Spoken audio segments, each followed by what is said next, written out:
നമസ്കാരം. Raf talk ഫുട്ബോളിലേക്ക് എവർക്കും സ്വാഗതം. ഈ മാസത്തെ അന്താരാഷ്ട്ര മത്സരങ്ങൾക്കുള്ള സ്ക്വാഡ് ഓരോ രാജ്യവും ഇങ്ങനെ പ്രഖ്യാപിക്കുന്ന ഒരു സമയമാണല്ലോ.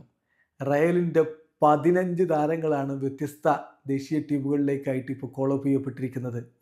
അവരുടെ ടീമിൻ്റെ ഒരു ശക്തി നോക്കുക. 15 രാജ്യങ്ങളുടെ ടീം 15 താരങ്ങൾ വ്യത്യസ്ത രാജ്യങ്ങളുടെ ടീമിലേക്ക് പോകുന്നു. ആരൊക്കെയാണെന്ന് നോക്കാം. കിലിൻ എംബാപ്പെ, ഓർലിൻ ഷുവാമനി, കമവിംഗ, ഈ 3 പേര് ഫ്രഞ്ച് ദേശീയ ടീമിലേക്ക് പോവുകയാണ്. റോഡ്രിഗോയും വിനി ജൂനിയറും ബ്രസീലിയൻ ദേശീയ ടീമിലേക്ക് കോളപ്പ് ചെയ്തിരിക്കുന്നു. ലൂക്ക മോഡ്രിച്ച് ക്രൊയേഷ്യൻ ടീമിലേക്ക് പോകുന്നു. ഫെഡെ വാൽവെർദെ ഉറുഗ്വായ്ക്ക് വേണ്ടി കളിക്കാൻ പോകുന്നു. റൗൾ അസെൻസിയോ സ്പാനിഷ് ദേശീയ ടീമിലേക്ക് അദ്ദേഹത്തെ വിളിച്ചിരിക്കുകയാണ്.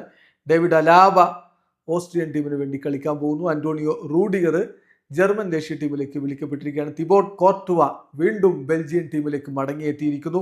ആൻഡ്രി ല്യൂനിൻ യുക്രൈനിയൻ ടീമിന് വേണ്ടി കളിക്കാൻ പോകുന്നു. ജൂഡ് ബെല്ലിംഗാം ഇംഗ്ലീഷ് ടീമിലേക്ക് വീണ്ടും തെരഞ്ഞെടുക്കുന്നു. ആർദ ഗ്യൂളറെ ടർക്കിഷ് ടീമിലേക്ക് വിളിച്ചിരിക്കുന്നു. ബ്രൈൻ ഡയസിദ മൊറോക്കൻ ടീമിലേക്ക് കുളപ്പ് കിട്ടിയിരിക്കുന്നു. 15 താരങ്ങൾ വ്യത്യസ്ത ദേശീയ ടീമുകൾക്ക് വേണ്ടി കളിക്കാനായിട്ട് പോകുന്നു. ഇതാണ് ഞാൻ പറഞ്ഞത്, റയൽ മാഡ്രിഡ് ശരിക്കും റോയലാണ് എന്നുള്ളത്.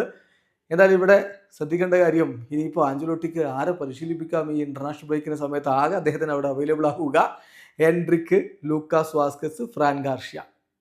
പിന്നെ ഇഞ്ചോർഡ് ആയിട്ടുള്ള എത്ര മിനിറ്റ് ആവോ അങ്ങനെയൊക്കെയുള്ള കുറച്ച് താരങ്ങളുണ്ടല്ലോ, ഇഞ്ചോർഡ് ആയിട്ട് ദേശീയ ടീമിനോടൊപ്പം പോകാത്ത താരങ്ങൾ, അവരും മാത്രമാണ് റയലിൻ്റെ ക്യാമ്പിലുണ്ടാവുക. ആഞ്ചലോട്ടിക്ക് ഇവരെ മാത്രമാണ് ആ ഘട്ടത്തിൽ പരിശീലിപ്പിക്കാൻ പറ്റുക. വീഡിയോ അവസാനിക്കുന്നു. ഫുട്ബോൾ ലോകത്ത് കൂടുതൽ വിശേഷങ്ങളുമായി റാഫ് ടോക്സ് എത്താം.